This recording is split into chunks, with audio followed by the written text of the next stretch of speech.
Hello, welcome to Ollie's Garage. Today I'm going to be replacing the brake fluid in my Mark IV Jetta. VW specifies that this needs to be changed every 2 years.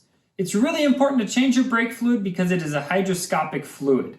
That means over time it will absorb water into itself, which will lead to brake system corrosion as well as lowering the boiling point of your brake fluid. If the boiling point of your brake fluid is too low, then there's a chance that the fluid can boil in your lines during periods of extended braking. That will result in you having no brakes when you need them most. And for those of us with a manual transmission, yes, we will also be bleeding the clutch system as well. The tools and parts for this repair are going to be a 11mm wrench, approximately 1.1 liters of brake fluid. I highly recommend utilizing a power bleeder like my Motive power bleeder here. You're going to need some hose as well, and then a lot of paper towels. The manual recommends to use a power bleeder for this, and they state that it works a little bit better in bleeding all the fluid out of the system.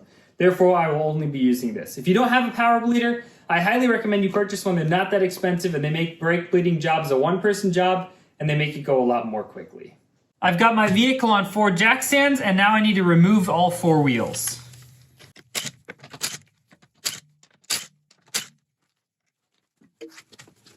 We are going to start this procedure by locating the brake fluid reservoir, which is located right here on the firewall.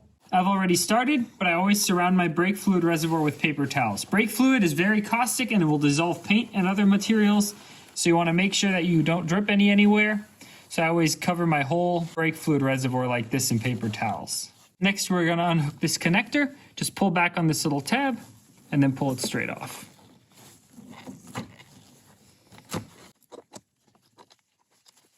Now we can remove the filler cap and have a paper towel handy to catch any drips. Next, we need to remove all the brake fluid that's in here right now, and for that I'm just choosing to use a hose to siphon it out. The other option would be to use a turkey baster. I personally like the hose a little bit better because I find that I'm not dripping in as many places when I use this.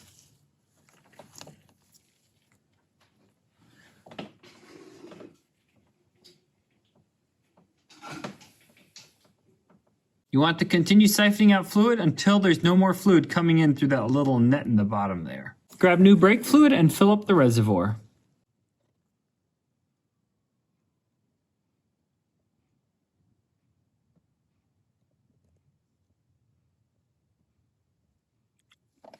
You don't have to fill it up all the way yet, just about 3/4 is perfectly fine.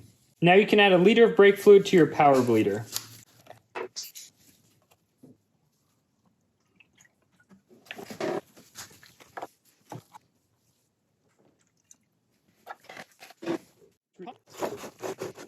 Now we will screw this cap onto the reservoir.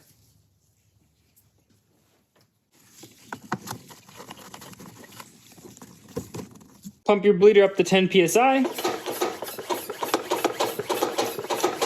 The order of bleeding is going to be first your clutch, then the front left side, then the front right side, then the left rear, and then the right rear. Bleeding the clutch is fairly simple. Right down here you can see the little bleeder. We'll be removing the cap and then just cracking this bleeder loose. We need to drain approximately 100 milliliters. I've got my bleeder hose attached and I'm just cracking it loose.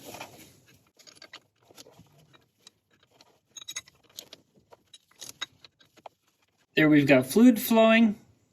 Alright, I've bled approximately 100 milliliters out and I'm just going to tighten this up. I couldn't find a torque spec, but it's just a bleeder going into a plastic piece.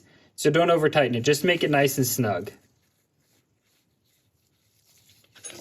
Don't forget to disconnect the tube and replace the bleeder cap.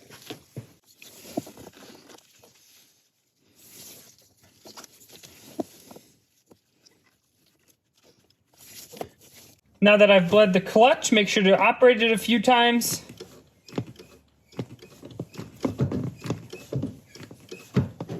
Next we'll bleed the front left side. Remove the bleeder cap and bleed approximately 200 milliliters.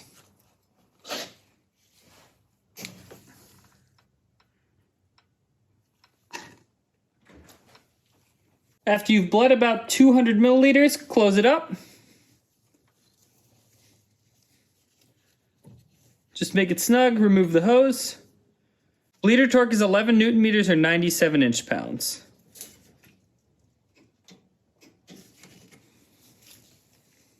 Don't forget to replace the cap as well. Between each wheel, make sure that you're not running out of brake fluid, which you shouldn't be if you put a liter in, but just always check. And then also sometimes you'll have to pump it back up to keep it right around 10 psi, otherwise it just flows very slowly. Do the same on the front right.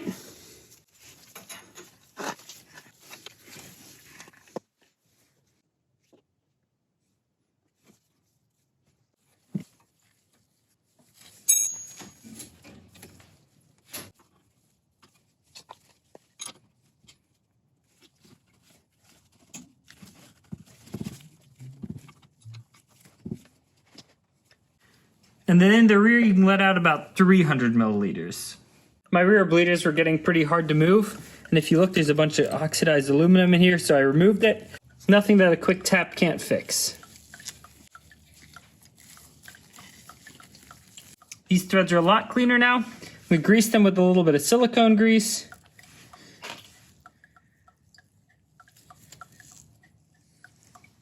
And then reinstall the bleeder. Torque spec for the rear is the same, 11 Newton meters.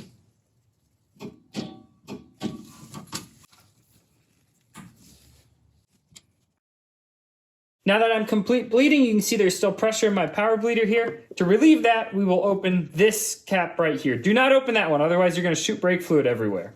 Just carefully crack this open.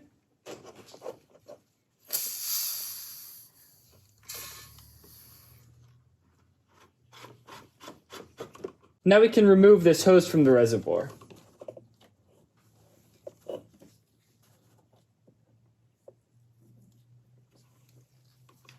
Take a look at your reservoir, make sure that the level is correct. As you can see, mine is between the min and the max.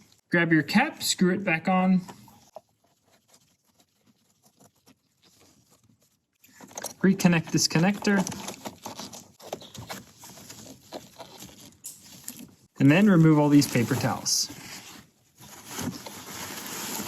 We serviced the brake system on this vehicle today. It goes without saying that that is an extremely important system for not only you, but keeping others on the road safe. Before you drive it down the road, make sure you press the brake pedal really hard a few times and check to make sure that there's no leaks coming from the bleeders. Once you've done that, reattach your wheels and then take it for a spin and enjoy.